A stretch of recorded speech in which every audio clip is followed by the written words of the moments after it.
One day my husband and I, we was just riding, and we saw this guy put in a sign on a building. And I said, baby, stop, stop. My husband say, Janella, no, we're not going to play with these people. We don't have nobody to get up. I say, please, please, please. So he turned around. We got out the car and walked in the building, and we asked him if we could see it. And he said, sure. So he gave us a walkthrough and everything. And once we finished the walkthrough, he said, do you like the building?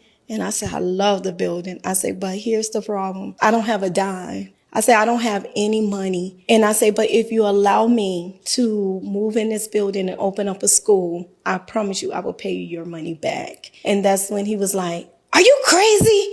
No, no. And I'm like, oh God, my husband got in the car like, oh my God, she just done embarrassed me. He asked me for my number.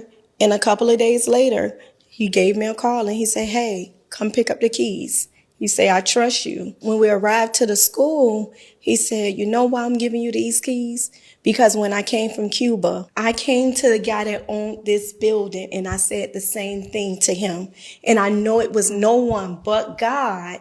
And he wanted to see how I handled this with you. And he said, please don't let me down, but I believe this is no one but God. From that day, that's when Shepherd of God came about. It was so funny because we was putting out flyers. We was doing so much to get kids into the school. He had cameras all around the building.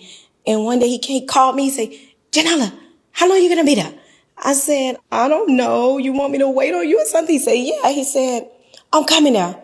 So he arrived and he said, how are you selling this building? You don't have no furniture in here. He said, I'm going to give you money. So I'm thinking it's going to be about $500, $600. He wrote me a check for $28,000. And with that, that was the start of, Shepherd of God Christian Academy. Just one dream, just one dream. And please, y'all don't give up on your dream because it's always someone that God is touching.